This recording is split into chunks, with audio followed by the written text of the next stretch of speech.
Goten et Trunks, deux personnages remplis de potentiel, symboles d'une nouvelle génération de Saiyans, sont aujourd'hui parmi les plus grands gâchis de Dragon Ball.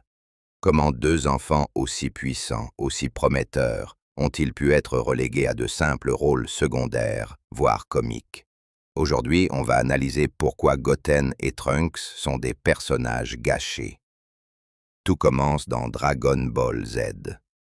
Goten est introduit comme le fils de Goku et sa ressemblance avec lui est frappante. Très tôt, il démontre une puissance impressionnante. À seulement 7 ans, il atteint la forme de Super Saiyan sans difficulté. Trunks, de son côté, est l'héritier de Vegeta, un mélange entre la fierté Saiyan et l'intelligence humaine. Tout comme Goten, il atteint un niveau de puissance exceptionnel pour son âge. Ensemble, ils forment Gotenks, une fusion surpuissante capable de tenir tête à Majin Buu. Ce sont littéralement deux enfants capables de sauver le monde. Mais après cet arc, que leur arrive-t-il? Plus rien. Dans Dragon Ball Super, ils sont mis de côté. Pire encore, ils sont utilisés comme éléments comiques ou relégués à des rôles de figurants. Ils ne participent pas au tournoi du pouvoir. Ils ne sont impliqués dans aucun combat majeur. Leur développement est figé.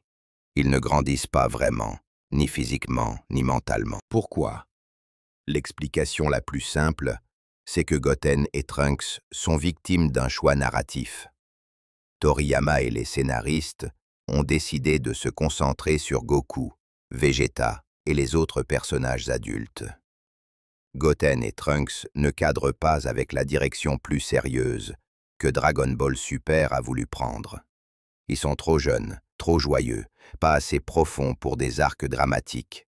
Alors ils deviennent des comic relief, des enfants turbulents qu'on montre pour faire sourire, pas pour faire vibrer.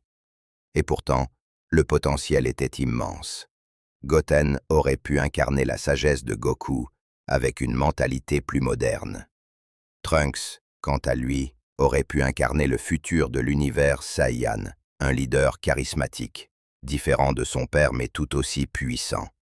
On aurait pu les voir s'entraîner, évoluer, se surpasser, affronter de nouveaux ennemis, découvrir leur propre voie. Mais non, ce potentiel est resté inexploité. Ce gâchis est d'autant plus frustrant quand on pense à futur Trunks. Ce Trunks du futur est aimé par les fans, car il a un vrai arc, de vraies responsabilités, une évolution dramatique. Il est sérieux, courageux, et son retour dans Dragon Ball Super a marqué les esprits. Cela prouve qu'un Trunks bien écrit peut devenir un personnage culte. Alors pourquoi pas le Trunks du présent? En fin de compte, Goten et Trunks ne sont pas faibles. Ce ne sont pas des personnages inintéressants. Ce sont des personnages mal utilisés.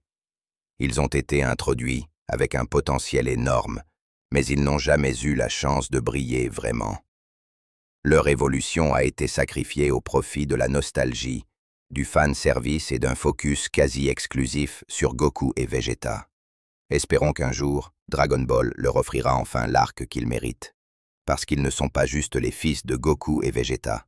Ce sont des guerriers Saiyans à part entière, et il est temps que leur héritage soit respecté. Abonne-toi si tu as aimé, et à la prochaine. Prends bien soin de toi.